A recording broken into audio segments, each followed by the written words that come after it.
What is up, you Titan fans? Titan Bros are back here, ready for another video, and our second video that's officially in the off season. So we're going to go through each position group one at a time, or we might combine a couple in some of these videos. But saying what we think we should do, what we shouldn't do, what we think is going to happen, just basically all of that. But we're going to start off today with quarterbacks. We're going to start the thing off with quarterbacks. And the first elephant in the room that needs addressed is obviously anytime Mike Vrabel and Tom Brady being the friends that they are, anytime Brady is on the move, there's always talk about whether or not he's going to go to the Titans or not. So, obviously, he retired. That's no new news to anybody. So, Tom Brady's he's gone. He's out. But I'm going to go ahead and give my official not 2 minutes, but like my take on what I think we should have done about that even before he retired, which I'm going to say I was off. I was out on him. I think the only way that could have worked is if he had taken a really cheap contract. Because honestly, he wasn't that good in his last year. My thing about that it was I don't think it would have worked. I think Tom Brady has a good enough arm that if he had a good offensive line, that he could be good, maybe not even great, but good. But let's face it, our offensive line was terrible. So with the way our offense is structured right now, I would 100% be like you said. I would be against it because obviously the last 2 years, Tom Brady really showed that he didn't want to get hit. He was very quick to throw the ball away. With our offensive line, he might as well just snap it and throw it immediately. Pretty much. Yeah, I don't think it would have been a good fit for us. So yeah, I was kind of off with it myself. Yeah, so obviously the decision ended up getting made for us, or for them. I say us like we have any pull in this. But first of all, let's go ahead and start off with the free agent acquisitions. There's a lot of not no namers, but like people that we're not going to get, like Teddy Bridgewater, I can't think of his name. Teddy Bridgewater, the Nathan Petermans of the world, the Case Keenums, Jacoby Brissett's, all of those are just people where it's like, that's literally worse than Tannehill. There's literally zero reason for us to go after any of those people. So I didn't even put any of those people down. But the two free agent quarterback names I did come up with to talk about would be Derek Carr, who technically he's not a free agent, but it's pretty well known that he's going to be cut and or traded by the Raiders. So what is your input? I would say the fact is he would have to be cut or traded. That makes a big difference to me, because if he's on the free like this available and you can pick him up, is completely different than if you have to trade for him. Like I wouldn't trade for him. I don't know, you know what I mean? Unless it's like a 7th round pick or something ridiculously low, but then I don't think they would do that. But my personal opinion, I like Derek Carr. I like him as a guy. I think he's a cool dude. I think he's a good quarterback. But to me, is he better than Ryan Tannehill? I think him and Tannehill is in the same. If he was putting quarterbacks in a bracket or an order, he would be in the same one as Tannehill, which is good but not great.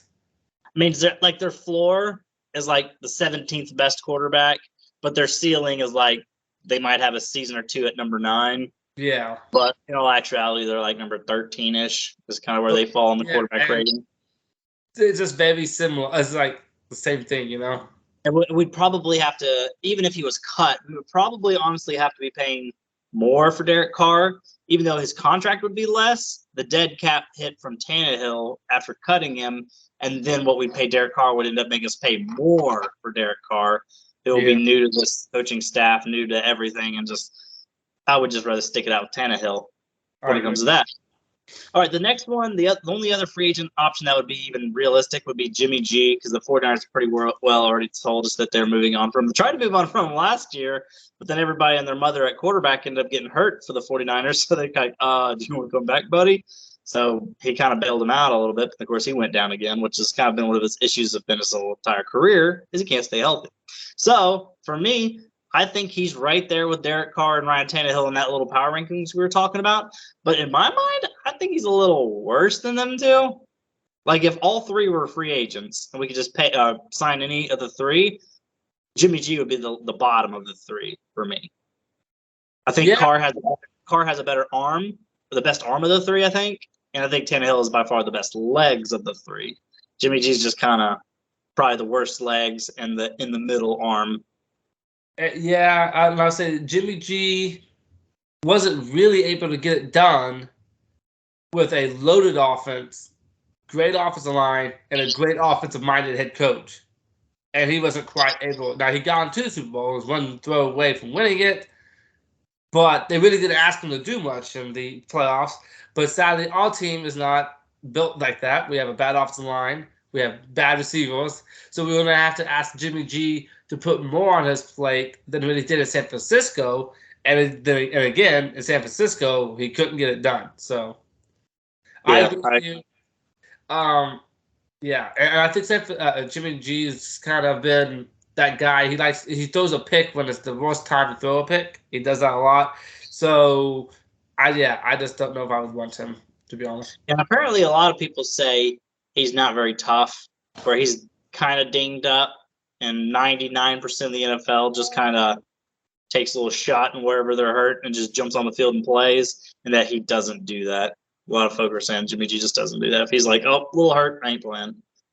Which we don't need that, and Mike Vrabel would not like that at all. No, you're not. So I guess that's all there is when it comes to the free agents. To put it short, in conclusion, I'm against both. So yeah, I was hoping the free agency would have more to offer. Again, I looked up the list. There's a lot of quarterbacks that's on the free agent list, but there are a bunch of, like you said, people like, okay, no one really would argue they are better than Ryan Tannehill. I mean, there is a Geno Smith in there, and he did have a good year, but that's 1 year in his whole career. You know what I mean? So, yeah. And it was definitely a good year. He threw for 30 touchdowns, for goodness sakes. But at the same time, like you said, I'm like, it is Geno Smith, and he started off extremely hot. And he never got bad. You would say he never got bad, but he definitely got himself up there, and he was just kind of like this slow little bring back to reality. Also, honestly, I can see Seahawks signing him back. To be honest, I think that's what the plan is, because they know they can probably get him for not a super expensive. So to be honest, I don't know if I want him, and I don't know if we would be getting him if I wanted him. You know what I mean? So, and it goes back to the situation where I honestly would still take Tannehill over Geno Smith. Yeah. The problem with Tannehill is one of those quarterbacks, man, you're stuck with him in the sense of he's good. Sometimes it's kind of hard to find someone just right down in the free agency that's better than him. But the problem is he's good enough to put you in now not this year, but we'll pick 18, 19, 20, 21, so you're not getting anyone to replace him. But he's not quite good enough to get you to the Super Bowl. So we're kind of stuck with Tannehill. Well, Tannehill ended up missing 5 games, and then he had 2 games where he got hurt and came back but wasn't himself. So let's be honest. If Tannehill had played, it probably would have been equal, like 3 more wins. So we would have went 10-7 instead of 7-10. Yeah. Would have barely won the division, and then, get probably booted out in the first game of the playoffs, and we'd be picking at like pick 20 or something. So that's kind of we're not cycling, huh? Yeah. So I guess we're going to move on to trade targets, which there's really only, technically anybody's a trade target. You could trade for anybody. We could trade Patrick Mahomes, for goodness sakes, but obviously the Chiefs wouldn't do that. The only realistic ones is, I'm sure you saw the post once we hired Rand Carthon as our GM. Trey Lance shared that we did it, and he did the fingers crossed emoji. I think he did it like 3 times, which a lot of people are saying, oh, no, that just means good luck. That doesn't mean good luck. I don't know where that whole myth has started. But it's clear he wants to be traded because he knows because Trey Lance knew he's going to be the starter as soon as Jimmy G was done. So they installed Trey Lance. He went down. Then Brock Purdy kind of became a big old thing.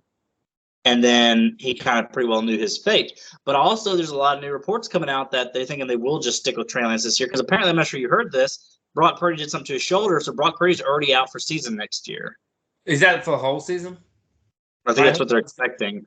Oh, that sucks.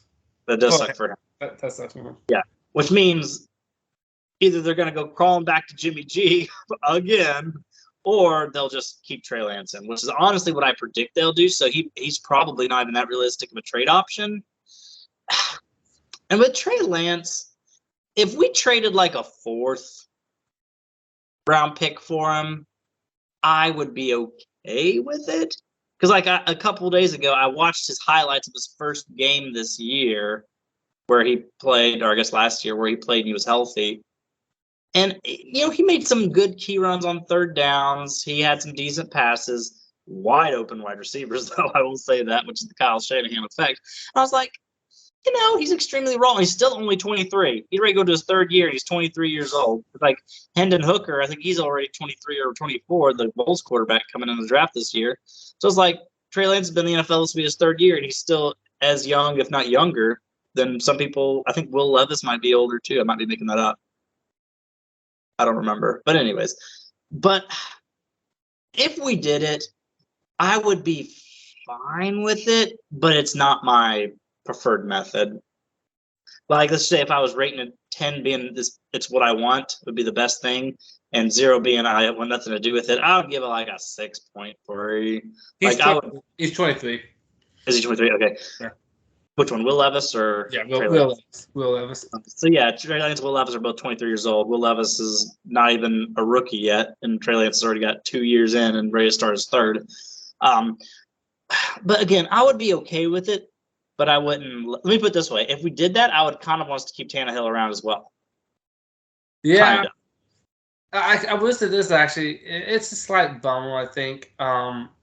You're saying Brock Purdy's after season because I was slightly interested in him because there's so much upside, because there's so much you don't know about him. He has a good arm. He can run. But the thing is, like you said, now that Brock Purdy's probably not playing next season, I think they're not going to go back to Jimmy G. I think they probably would just, okay, let's put it in Trey Lance. Yes, thank you, Drew Blank. And Trey Lance's hands. But so I think that really takes that off the table. I really do. But yeah, it kind of does. I was kind of interested in, like I said, unless the 49ers was wanting a first-round pick or something, then I would obviously be against it. But if they just want something cheap, I would be okay with it. But yeah, if they wanted a first or even a second, even if they want like a second, I'm like, it's pretty steep. We have a lot of holes. And dropping a second round on a quarterback who may not even win the starting job, I wasn't so sure if I was for that. Yeah. But yeah, so I would be okay with if we did it for the right price.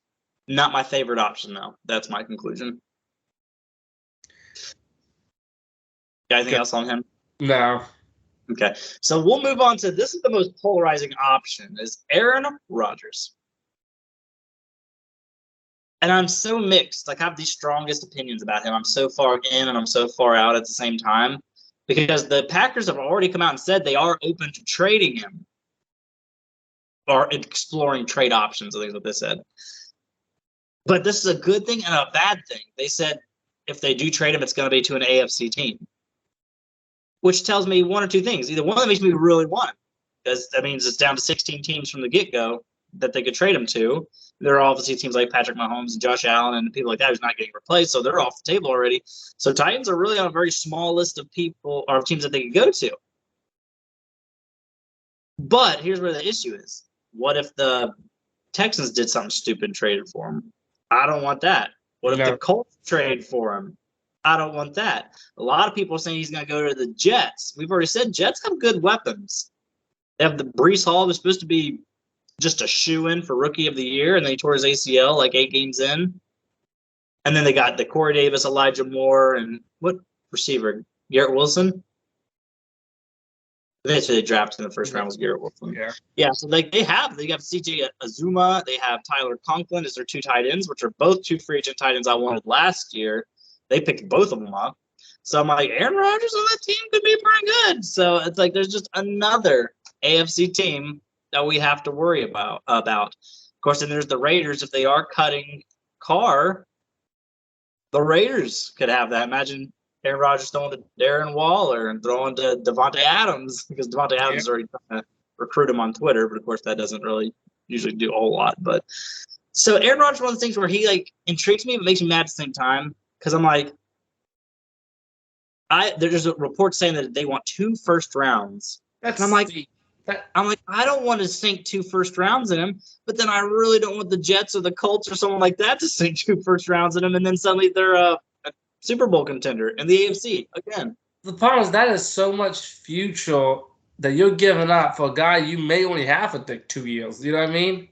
Yeah. So, because Aaron Rodgers does not look like a guy that's playing until he's 45. You know what I mean? He doesn't look like that kind of player.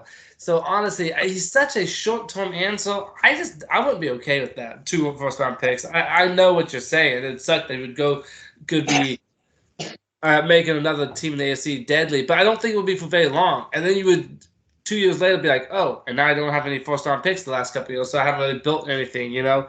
So I hope no one that could be a thorn to our side gets him, but I just don't want to do 2 first rounds for him.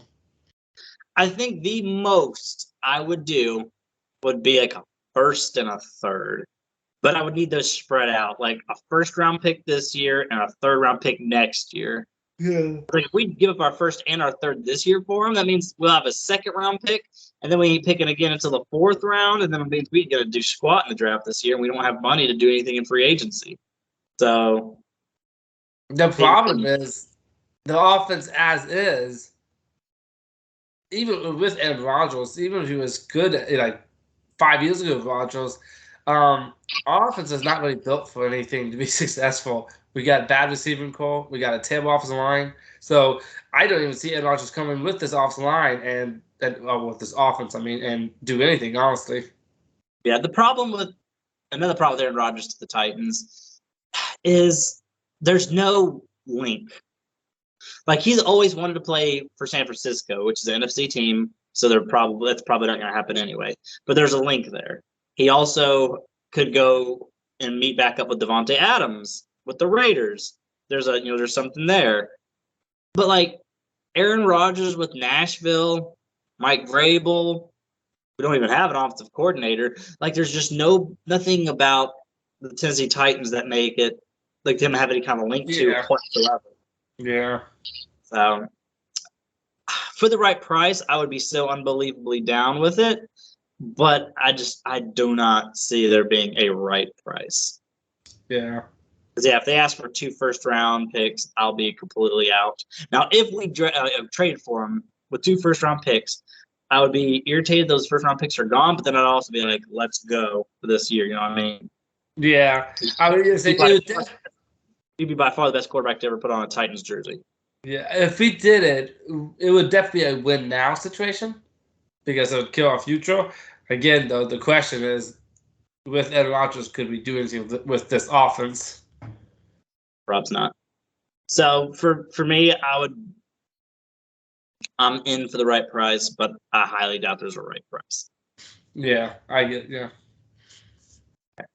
All right, now here's a little bit of juicy gossip, rumor information. I'm not sure you heard, but apparently it is reported, not confirmed, but reported that the Titans inquired from the Bears about the first overall pick this year. Do you hear anything about that? What pick do they have? The first. Oh, the Chicago Bears has the first. Wow, we would have to give up a lot to get there. Yeah, because we have to move up 10 spots, so it would be a lot. And I would say it's such a stupid thing, but that's what the Bills did to go get Josh Allen. That's what the Chiefs did to go get Patrick Mahomes. Or like in my mind, I'm like, that's not good. That's not great. And I stop and think, imagine if we got either Will Levis, which I'm out on, for first overall pick. Definitely. CJ Stroud or Bryce Young. Man, I would love that. But the thing is, the other question is, do you want CJ or do you want Bryce Young? The thing about Bryce Young, I think he's the best. What scares me is he's so little. Just a little fella. And a lot of the people like Kyler Murray, as the season goes on, the performance drops, and I think it's because they get beat up because they're so little. But boy, he was so good in Alabama. He was, I think, the best talent of the three, if you ask me. But again, the little thing scares me just a little bit. I'll be honest, I haven't looked at any of the tape on either of them because, before this, I had heard no mentions of us being able to draft. I'm like, yeah. Marcus Mariota and Jameis Winston were coming out. We were bad that whole year. And everyone was saying suck for Duck because, Marcus Mariota was the Oregon Duck. So I had been watching Jameis Winston and Marcus Mariota tape because I knew there's a good chance. But ever since we've been going 9-7, 9-7, 9-7, 11-5, 12-5, we're not in any kind of discussion for any first, second, or even third best quarterback on the market. So I never even pay attention to these people's tape. So I just assumed the same thing would be this year.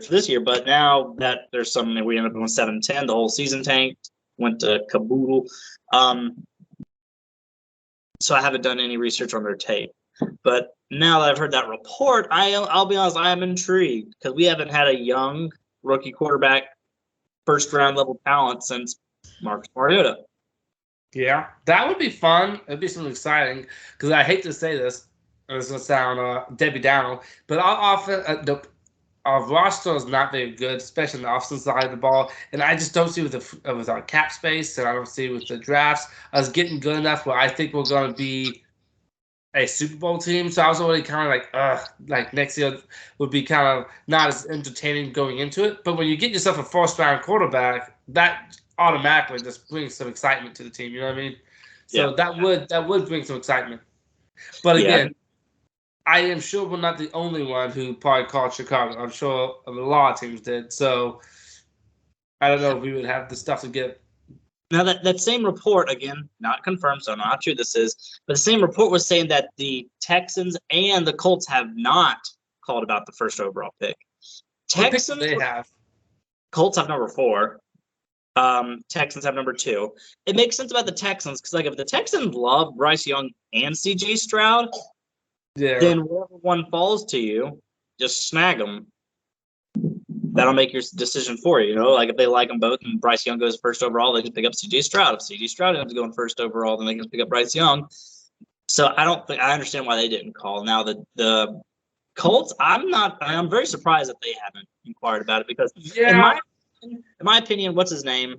Their GM, Chris Ballard. I think he's on very, very, very thin ice, and the fact that he just keeps on bringing veteran quarterbacks and a lot of them past their prime in to play, like Matt Ryan and then a couple of years ago Phillip Rivers. I'm just like, I think you need to get your draft your guy, and this will be like your last chance at actually having any kind of job security because Jim Irsay, their owner, is kind of a loose cannon. So. Yeah, I agree. The Colts have kind of been going with the whole veteran experience that's just been actually failing more than it's actually succeeding. Even though I thought Matt Ryan would have something, I don't think you ever believed that, did you? I didn't think he would be, like 2016 Matt Ryan or anything. But at the same time, I also was thinking he could have a resurgence. Yeah. With Jonathan Taylor, who a lot of people were just saying Jonathan Taylor was going to be the best back in the league, which obviously that didn't happen. With that offensive line, obviously. And then they had all those decent weapons. I would say good weapons, but they only had Paris Campbell, Michael Pittman Jr., who I don't even know who else they had wide receivers, so I guess they didn't have the best wide receivers, but still. With a good O-line, anything can happen. If you have a good O-line, bad receivers can eventually get open. Yeah. So I don't know. So, yeah, that's very intriguing. We'll obviously follow it along. Like, if they do say, of course, now sometimes, they trade the first-round pick before the draft. Remember when the Titans had the first overall pick that we had gotten from being the worst team in 2015, and we traded to the Rams, that was way before the draft that happened. So if we end up trading to the first-round pick before the draft, then we can have some nice deep dives into the tape and some discussions on which one we like better. Will Levis, I'm 100% out on. Even if Will Levis falls all the way to 11, I'm like, why would I want the third best quarterback in the draft who a lot of people aren't even impressed with? That's just me. But again, that's just me going off of other people's opinions. I haven't actually watched any tape on any of them. So, yeah. I would say if we are at pick 11 and Will Levis actually falls, and I don't know if he will, to 11, then I would consider picking him up. Maybe not. Like, there is some potential there. But if we draft all the way to number 1, I don't really want him. I think Bryce Young or CJ would be the best 2 options.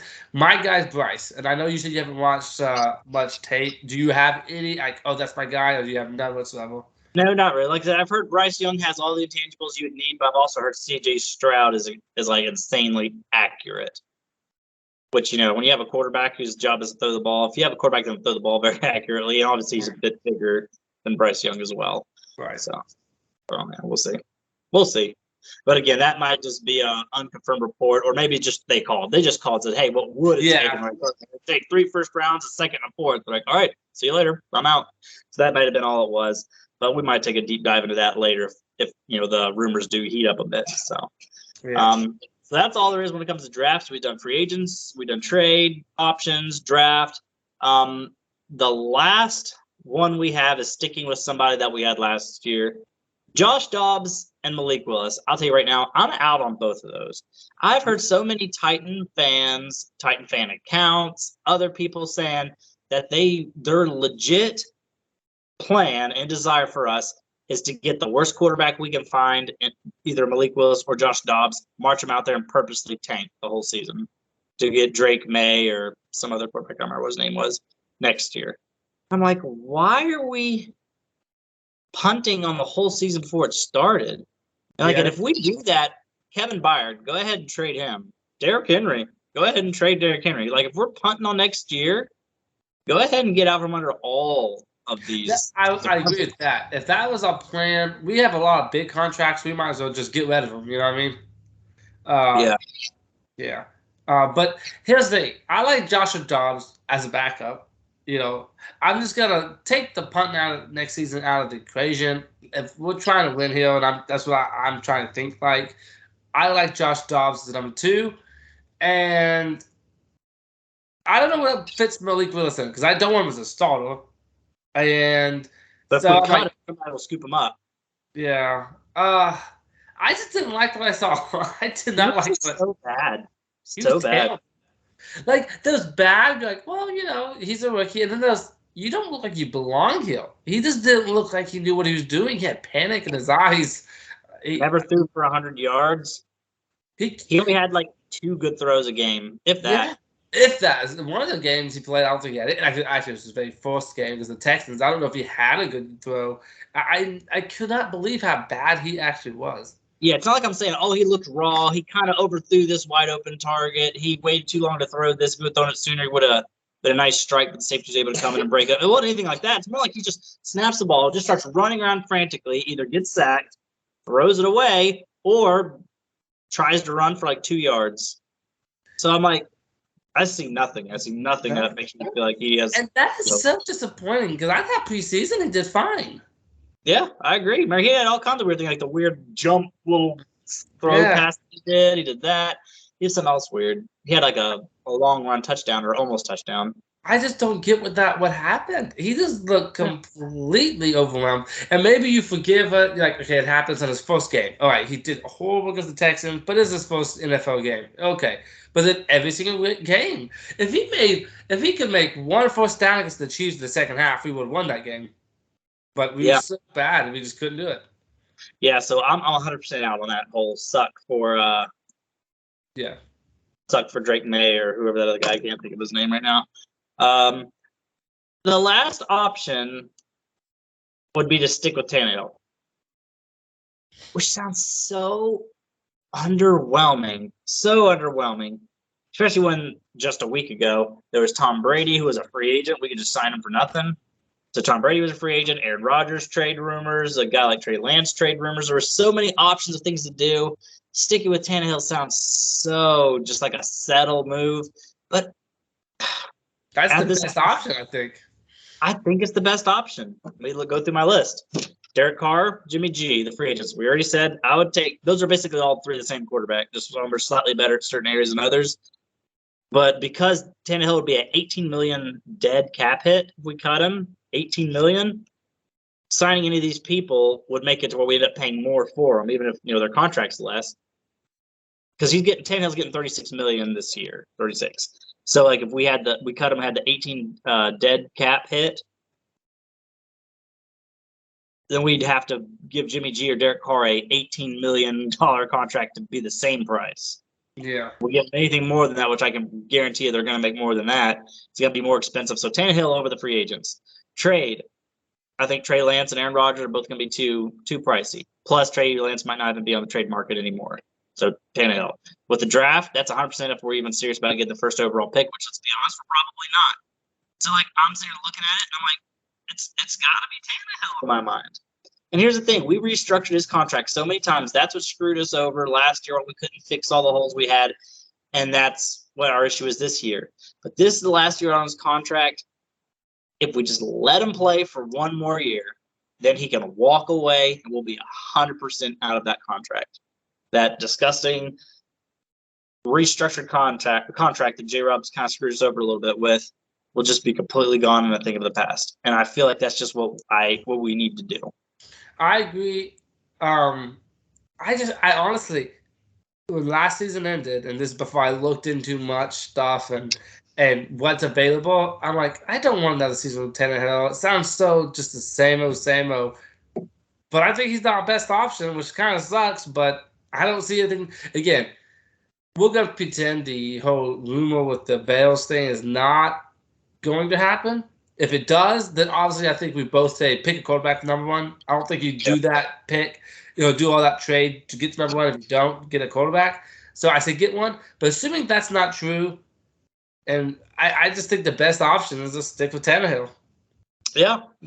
I mean, again, maybe there's some people out there. Go ahead. And I think you and I both say, because we didn't know what Malik will. Last year, when we drafted Malik Willis, like, who knows? Maybe his second year he could start. I think you and I both say that's not even an option. That Tannehill is definitely our guy with the quarterback room we have right now. Yeah, now there's also the option, obviously, of trading Ryan Tannehill, trading him. And there are some teams that would need a quarterback, like the Jets are looking for. They already said the Jets are looking for a veteran quarterback, and I think Tannehill makes the Jets better. I do. There's the Washington Commanders. They just traded for Carson Wentz, the veteran quarterback last year. I think they gave up a 3rd-round pick for him. So it would surprise me if we get like a 3rd-round pick for Tannehill to send him to the Commanders. So like there's people that we could trade him to, but how much of the contract are they going to take on? And also, I don't want to trade him to go with Malik Willis or Josh Dobbs, like we talked about earlier. So in my mind, we have to go with Tannehill. And maybe this is just me being a bit of a homer. And, we didn't draft Tannehill, so I don't have that loyalty that you have with your guy that you draft. But Tannehill looked like a completely different quarterback the 2 years under Arthur Smith than he did before Arthur Smith and after Arthur Smith. So you would think it would be possible if we got Eric Bieniemy or we got Matt Nagy, who was both of our guy in our last video that we wanted to go after, Matt Nagy.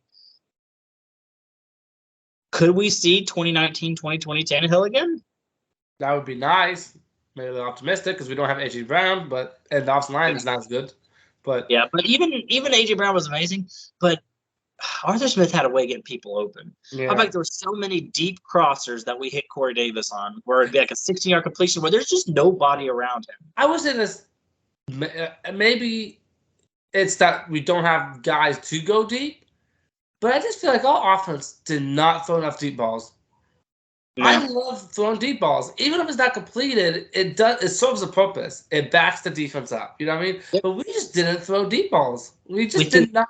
2 or 3 deep balls to Traylon Burks, and he caught every single one of them. Big plays, flipped the field. We threw 2 deep balls to Racey McMath, and he caught one of them. Fell down. I don't know why he always falls down when he catches a bomb. He did that in preseason too. But I'm like, maybe we should just do it more often. It's pathetic that we don't, but yeah. So I hope our next offensive coordinator, whoever that is, will let us stretch the field down a little bit. Yeah. So I guess that's my official final answer. I say just stick with Tannehill. Yeah. If we decide to trade up to the 1st overall pick, then that's a completely different story. Then Tannehill, trade him, get him out of here. Otherwise, when it comes to the trades, they're just so unlikely. Free agents seems like a downgrade. Stick with Tannehill. That's my thing. I think you and I are very inspired. With sticking with Tannehill. It sounds boring, and it kind of is. But looking over the landscape, I think that's the best option. Yeah, especially when I look at our offense and our offensive woes. There are a few times where I'm like, if we had a better quarterback, we would have kept those chains moving. Like I see drop passes from Robert Woods on 3rd downs. I see give up on drives where we just hand the ball off on 3rd downs. That's Todd Downing. I see horrible offensive line where as soon as he drops back to make the pass, he gets sacked. That's offensive line. So even though I'm not just defending Tannehill and saying Tannehill's amazing, there are very few times where I'm like, Tannehill, if you had overthrown him, you had it. You're like, I just feel like that didn't happen. It was just everything around him. You know what I'm saying? Yeah. Yeah. So. I agree. Maybe, like you said, maybe with the right OC, with some offensive line adjustments in the offseason or fixing and drafting or signing or whatever. Maybe another receiver, maybe just maybe Tannehill can look a little more like the Tannehill when we first got him, but yeah, we shall see. We shall see. Because I guess that's what we're hoping for, right? Because we don't have any other options. one more thing on Tannehill, the reason to go for him, it's contract year. Yeah. So whether he's playing to get extended by Titans or he's plan to put on good tape for other teams next year, it's a contract year, and players can say what they want to. When there's money on the line like that, contract year, they always play better, way better. Like Josh Jacobs. Josh Jacobs didn't get his fifth-year option picked up. Josh Jacobs was kind of a first-round running back bust, and then out of nowhere dropped 1,600 yards on the league. You know what I mean? Yeah. Same with Saquon Barkley, both of them top 5 in rushing. So I guess that's all I have. Yeah, that's all I have. Do you have anything else you want to say in conclusion? No, I think we covered everything, and I think we stick with Tannehill, and I think we need to get him some help. That's I think what we need to do going forward. Yep. All right, I got you. I agree. So Tannehill it is. We'll see how it goes. We'll keep you posted. Kind of. We'll talk about it obviously as Titans news, because that's something else I want to do at the beginning of these videos. If there's Titan news that pops up through the week, just go ahead and interject it, even if it didn't really have anything to do with the initial topic we're going to talk about. But so that's all we have this week. Next week, whether it's next week or the week after that when we make another video. But next video, we'll be talking about the wide receiver and tight end breakdown. So peace out, tighten up. See you in the next video. Bye.